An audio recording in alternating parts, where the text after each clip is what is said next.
from I think 1966, at least sometime in the mid-60s. This is Zenith's M729. It's a 7-tube AM/FM radio with clock. I think there's a 5-inch speaker behind the grill cloth there. Here's our control for the alarm or the radio or wake to alarm. It doesn't work, it's frozen. And I tried to get in and fix it, and we'll look at that video in a minute. Clock works fine. It's not plugged in right now, so you don't see the second hands moving. All the controls in it work. We have our radio off and on, and the sleep countdown timer 0 to 60, and that works too. We have our volume control for the radio. We have FM, AFC, AM. We have our tuning control and our dial indicator. The radio's not one of Zenith's higher quality ones. It's all plastic, all around. Here's our tube layout. You can see that.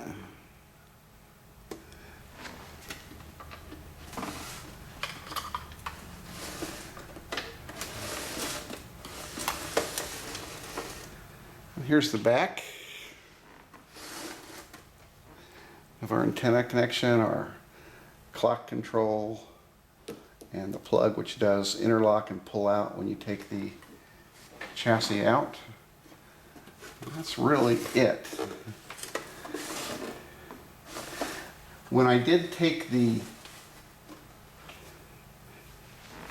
back off to get inside to clean, and I put it back on after cleaning the potentiometer and trying to fix this, and the next time I played it, it sounded weird. It sounded all scratchy. And I finally realized when I had gone like this for a minute and it stopped, that that was a vibration I was hearing.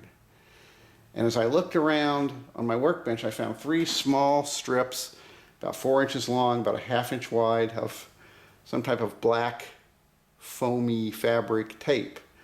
And they weren't there before, so I took the back off and looked inside, and I found 3 places right along up here under this part of the cabinet, along the right side and along the left, where those pieces of fabric tape looked like they had been taped a long time ago or glued on. So I glued them back on and put the back on, and it sounded good.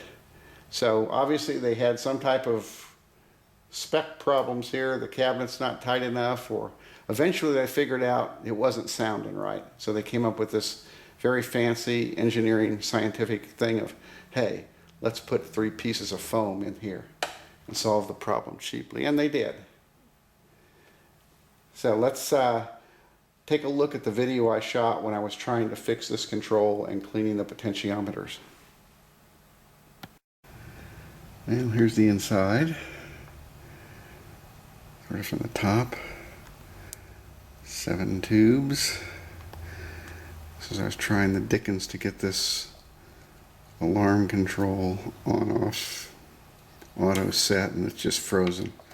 I've tried every lubricant I can and pliers, and it's just somehow frozen.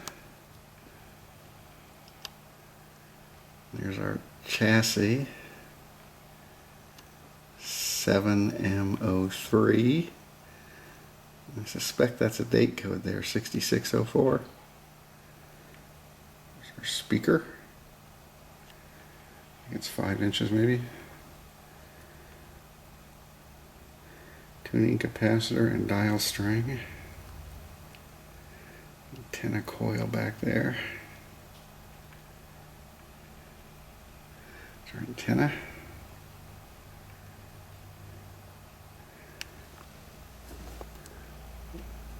Standard Telechron clock.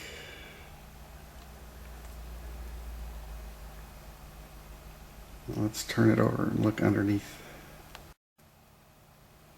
Here's looking at it from the underneath. Doesn't look too bad. Let's see, 1 socket, 2 sockets, 3 sockets. 4 sockets, 5 sockets, 6 tube sockets. I guess the 12 ET8 is in the tuning area here.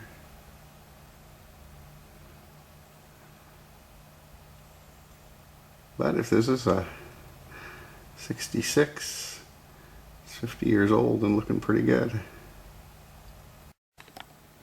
Alright, we set the clock time here and we'll turn it on. And I don't know if I mentioned the Zenith emblem here. And let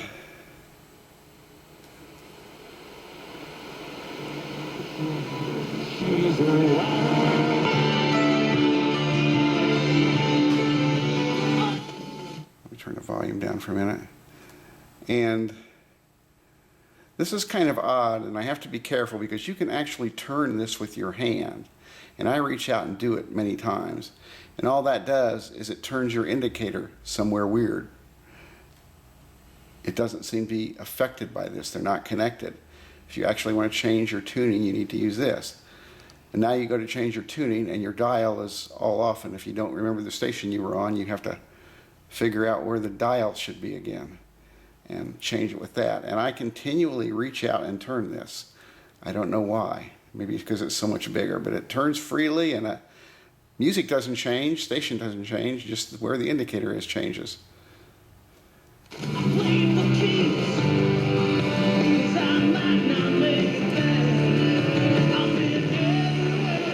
And that to me, Colored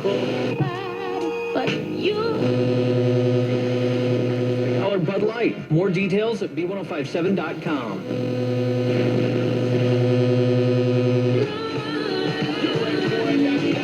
You have the little Zenith radio station indicator there by the 100. Hey Jude, don't let me down. You have found help. Time's up, over, live, snap back to reality. Oh, there goes gravity. Oh, there goes gravity. Show, he's so mad. Before I put those little foam pieces back on the edges of the cabinet, you would have heard a weird vibration during everything. sounds like when you drop a... If you are eager to do good. Now let's try AM.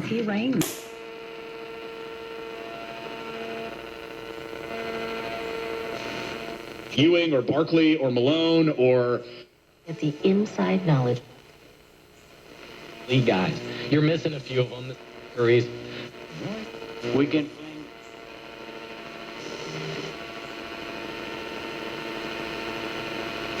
And...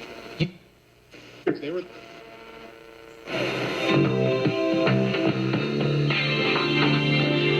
Yeah, welcome back. Tony's here. Adam's here with me as well. Phil Steele's going to join us coming up here about... And pursue your passion.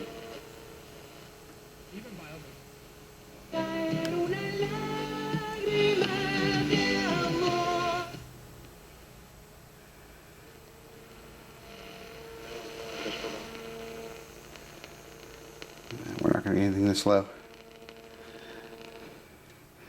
Well, that's the 1966, I think, Zenith 7-tube M729. Don't think it was their best effort. I suspect this did not cost a lot of money. With its plastic cabinet and its odd little anti-vibration kludged fix there. I got this at an estate sale, $3, so I don't think I lost any money. Hope you enjoyed it. Thanks for watching. Bye.